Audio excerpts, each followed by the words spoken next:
এদিকে তীব্র শীতের কারণে উত্তরাঞ্চলের বিভিন্ন জেলার হাসপাতালগুলোতে বেড়েছে ডায়রিয়া, আমাশয়, শ্বাসকষ্ট, নিউমোনিয়া, জ্বর, সর্দিসহ ঠান্ডাজনিত বিভিন্ন রোগের সংখ্যা। বিশেষ করে শিশু ও বৃদ্ধরা বেশি আক্রান্ত হয়ে ছুটছেন হাসপাতালে। হাফিজুর রহমান হৃদয়ের তথ্য ও ছবিতে বিস্তারিত জানাচ্ছেন রাশেদ আকন। উত্তরের জেলা কুড়িগ্রামে বইছে মৃদু শৈত্যপ্রবাহ। সমান্তালে দিন ও রাতে ঘন কুয়াশা আর হাড় কাঁপানো শীতে বিপর্যস্ত হয়ে পড়েছে জনজীবন।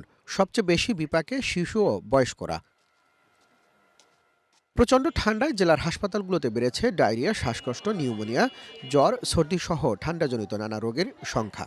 হঠাৎ করে রোগের চাপ বাড়ায় সেবা দিতে হিমশিম খেতে হচ্ছে হাসপাতাল কর্তৃপক্ষকে। আমার বাচ্চার ঠান্ডার কারণে সর্দি, জ্বর, কাশি ছিল, আবার পাতলা পায়খানাও ছিল। আর এই পাতলা পায়খানাতে সোডিয়ামের শর্ট পড়ার কারণে ওর শরীর খুব দুর্বল হয়, নেতিয়ে যায়। এর আগে থাকে গেল 12 দিন, তার পাতলা পায়খানা, জ্বর, বমি, এখন আবার নিউমোনিয়ার জন্য আমরা এখানে ভর্তি হয়েছি। গতকাল রাত থেকে তিনি ডায়রিয়া জনিত আক্রান্ত হাসপাতালে ভর্তি আছে। আমি সরকারের কাছে বিনীত নিবেদন করতেছি, আমরা যেন কুড়িগ্রামের মানুষ শীতের বস্ত্র পাই। নিউমোনিয়ার সমস্যা, পরে পরীক্ষা দিয়ে এক্সরে দিল, তারপর এক্সরে করলাম, বললো যে নিউমোনিয়া একদম বেশি। এমন অবস্থায় শীতে সবাইকে সচেতন থাকার পাশাপাশি গরম কাপড় পরিধানের পরামর্শ চিকিৎসকদের। আমাদের হাসপাতালে প্রিটার্ম যে বাচ্চাগুলো আন্ডারওয়েট নিউমোনিয়া আসতেছে, সেই বাচ্চাগুলোকে আমরা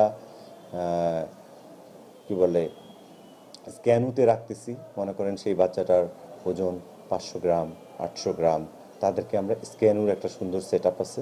আবহাওয়া অফিসের তথ্য অনুযায়ী চলতি মাসে আরও কয়েকটি শৈত্যপ্রবাহ বয়ে যেতে পারে কুড়িগ্রাম জেলায়। Rashed Akon, Asian television.